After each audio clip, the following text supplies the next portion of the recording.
Imagine a world where unity and peace reign despite the diversity of our societies. Can we agree that such a vision is not only desirable but also achievable? It may seem like a formidable task, yet there are practical strategies and real-life examples that prove it's possible. Take, for instance, the city of Cordoba in Spain. Known as the City of Three Cultures, Cordoba has a rich history of peaceful coexistence among Christians, Jews, and Muslims. This harmony was possible through interfaith dialogues and cultural exchanges.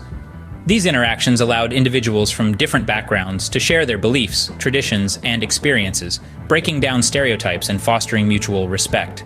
Similarly, in post-apartheid South Africa, community service projects played a significant role in healing the divisions of the past. Projects like the Nelson Mandela Day initiative brought together individuals from diverse backgrounds to address common challenges.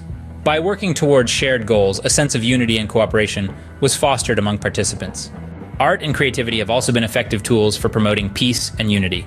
The Refugee Orchestra Project, founded by an American composer of Ukrainian descent, showcases the cultural contributions of refugees. Through music, the orchestra transcends cultural and religious barriers, celebrating diversity and promoting harmony. Educational campaigns have also proven successful. In Australia, the Racism It Stops With Me campaign was launched to raise awareness about the importance of diversity, tolerance, and inclusivity. The campaign provided resources on intercultural communication and conflict resolution, equipping individuals with the skills to navigate differences peacefully. Consider the power of food.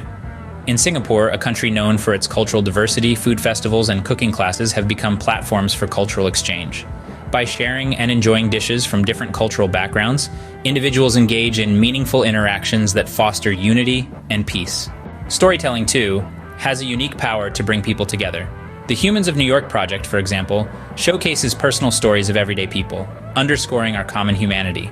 It's a digital platform where diverse voices are heard and valued, fostering a sense of shared human experience. Lastly, peacebuilding workshops and training are key in fostering unity. In Colombia, a country recovering from decades of civil war, peacebuilding workshops focusing on conflict resolution, empathy building, and communication skills have been instrumental in promoting peaceful coexistence. You see, fostering peace and unity in diverse societies is not a lofty dream. It's a reality that can be achieved when we adopt these innovative strategies. So, take a moment to consider, how can you contribute to fostering peace and unity in your own community? It's time to act. It's time to build a world that celebrates diversity, promotes understanding, and lives in harmony.